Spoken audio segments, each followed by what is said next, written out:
19 जुलैला provisional merit list आली. त्यानंतर ग्रेव्हियन्स पिरियड जो आहे तो 20, 21 आणि 22 जुलैचा आहे आणि 24 जुलैला फायनल मेरिट लिस्ट येणार आहे. तर एक मेरिट लिस्ट अगोदरच आलेली आहे. आता ही दुसरी मेरिट लिस्ट कशासाठी? तर प्रोव्हिजनल मेरिट लिस्ट आणि फायनल मेरिट लिस्ट यामध्ये एक्झॅक्ट काय फरक असतो, काय डिफरन्स असतो, तेच मी या व्हिडिओच्या द्वारे तुम्हाला सांगणार आहे. नमस्कार, मी साळुंके सर केमिस्ट्रीमध्ये आपलं स्वागत आहे. वेळ न घालवता मी डायरेक्ट टॉपिकला स्टार्ट करतोय.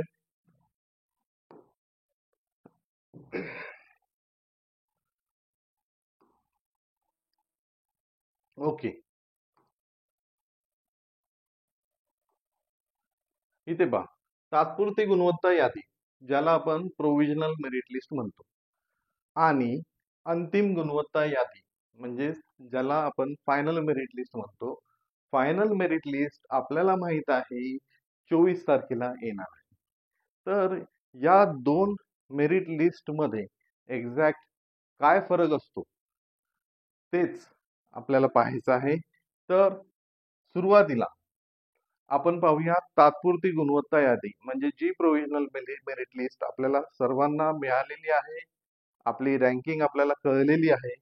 तर ती मेरिट लिस्ट जी आहे ती कशासाठी असते, त्याचे उद्देश काय आहेत ते पाहूया.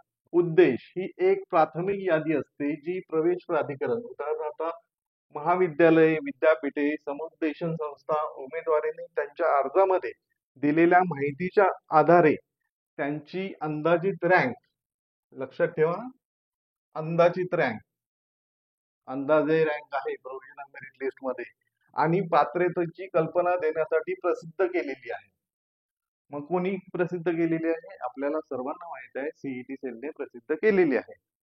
पडताळणी आणि तक्रारी म्हणजेच ग्रेव्हियन्स पिरियड आहे आता चालू 20, 21 आणि 22.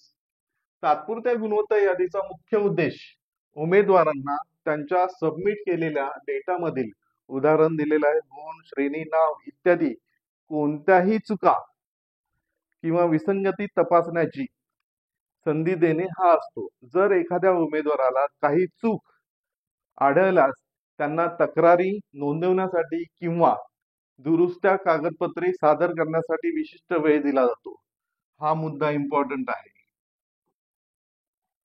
म्हणजेच तक्रारी नोंदवण्यासाठी आपल्याला माहित आहे स्क्रुटिनी सेंटरची लिस्ट दिलेली आहे. आपल्याला आपल्याला लॉगिन आयडी माहित आहे, पासवर्ड माहित आहे, आपण त्याच्यावरून ग्रेव्हियन्सेस रेज करू शकतो आणि दुरुस्त्या किंवा कागदपत्रे सादर करण्यासाठी विशिष्ट वेळ दिला जातो. ओके, हे खूप महत्वाचं आहे. ही यादी अंतिम नसते. प्रोव्हिजनल मेरिट लिस्ट ही अंतिम नाहीये. ही यादी अंतिम नाही असे स्पष्टपणे नमूद केलेले असते. इतर उमेदवारांनी केलेल्या दुरुस्त्यांमुळे किंवा पुढील पडताळणी प्रक्रियेमुळे रँक आणि पात्रतेमध्ये बदल होऊ शकतात. म्हणजेच रँक आणि पात्रता यांच्यामध्ये बदल होऊ शकतात. ही फायनल मेरिट लिस्ट नाही आहे, बदल होऊ शकतात अजूनही. काही उमेदवार जे सुरुवातीला चुकांमुळे किंवा माहितीच्या कमतरतेमुळे तात्पुरत्या यादीत नव्हते, ते दुरुस्तीनंतर अंतिम यादीत समाविष्ट केले जाऊ शकतात. म्हणजे अजूनही काही उमेदवार जे प्रोव्हिजनल मेरिट लिस्ट मध्ये काही उमेदवारांचं नाव आलेलं नाही, आपल्या एका व्ह्युअरने मला मेसेज केलेला, त्यांना मी रिप्लाय सुद्धा दिलेला आहे, त्यांचं नाव आलं नव्हतं, तर त्यांचे ग्रेव्हियन्सेस काही असतील तर ते त्यांनी सबमिट केले पाहिजे. पहा, यादीत नाव नव्हते ते दुरुस्तीनंतर अंतिम यादीत समाविष्ट केले जाऊ शकतात. आता जो नेक्स्ट पॉइंट आहे तो आहे अंदाजित. ही एक प्राथमिक मूल्यांकन असते, म्हणजे प्राथमिक आणि अंतिम निवडीपूर्वी उमेदवारांना त्यांची स्थिती समजून घेण्यास मदत करते. म्हणजे आपल्याला यावरून कळलेलं आहे की प्रोव्हिजनल मेरिट लिस्ट ही प्राथमिक यादी आहे. ओके, आता फायनल मेरिट लिस्ट जी आहे ती पाहूया. तुम्ही स्क्रीनशॉट हवा असेल तर काढून घेऊ शकता. पहा, अंतिम गुणवत्ता यादी, फायनल मेरिट लिस्ट. उद्देश काय आहे यादीचा? ही उमेदवारांची निश्चित आणि अधिकृत यादी असते, जे विशिष्ट अभ्यासक्रम किंवा संस्थेमध्ये प्रवेशासाठी पात्र आहेत. सर्व तक्रारी, दुरुस्त्या आणि पडताळणी प्रक्रिया पूर्ण झाल्यानंतर, हे सर्व पूर्ण झाल्यानंतर, तक्रारी असतील, दुरुस्त्या असतील आणि पडताळणी असेल, ही पूर्ण झाल्यानंतर ही यादी तयार केली जाते. पुढे आहे तक्रारीनंतर.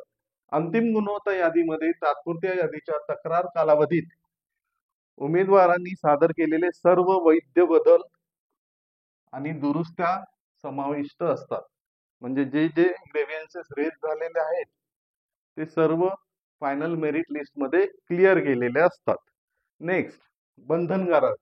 ही यादी प्रत्येकाला बंधनकारक आहे, सर्वांना मान्य करावी लागते.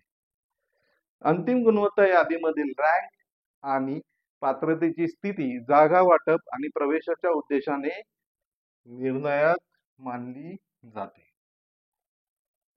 पात्रतेची स्थिती आणि रँक ही निर्णायक मानली जाते. आता वाटपाचा आधार म्हणजे अलॉटमेंट, ज्याला आपण सीट अलॉटमेंट म्हणतो. ज्या उमेदवारांची नावे अंतिम गुणवत्ता यादीत आहेत, ओके, ते साधारणपणे पुढील समुपदेशन म्हणजे कॅप राऊंड, याला आपण काउन्सिलिंग म्हणतो, कॅप राऊंड फेऱ्यांमध्ये आणि जागा वाटप प्रक्रियेत सहभागी होण्यास पात्र असतात. म्हणजे एक महत्वाचा मुद्दा आहे की जर आपल्याला कॅप राऊंड थ्रू ऍडमिशन मिळवायचं असेल तर फायनल मेरिट लिस्ट मध्ये आपलं नाव असलंच पाहिजे. ओके, पुढे हे शॉर्ट मध्ये आहे, पहा. तात्पुरती गुणवत्ता यादी आणि अंतिम गुणवत्ता यादी याच्यामधले फरक हे काय आहे? ही प्रारंभिक आहे, ही अंतिम आहे. ही दुरुस्ती पूर्वी आहे, ठीक आहे, ही दुरुस्ती नंतर आहे. ही पडताळणी नंतर सुद्धा आहे, त्याला आपण व्हेरिफिकेशन म्हणतो. पहा, उमेदवारांना चुका तपासण्याची आणि तक्रारी नोंदवण्याची संधी देणे. चुका तपासण्याची आणि तक्रारी नोंदवण्याची संधी मिळते, म्हणजेच ग्रेव्हियन्स पिरियड आहे. अंतिम गुणवत्ता यादी, प्रवेश आणि जागा वाटपासाठी अंतिम पात्रता निश्चित केली जाते. ओके, पुढे अचूकता.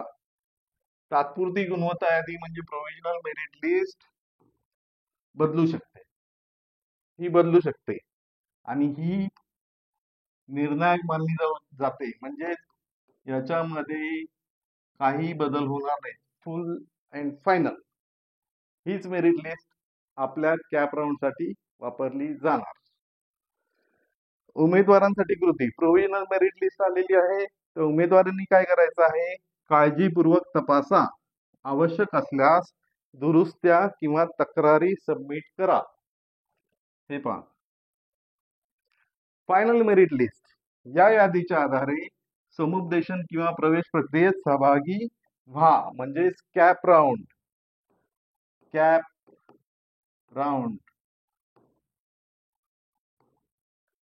ओके, हा आहे प्रोव्हिजनल मेरिट लिस्ट आणि फायनल मेरिट लिस्ट या दोन मेरिट लिस्ट मधला फरक.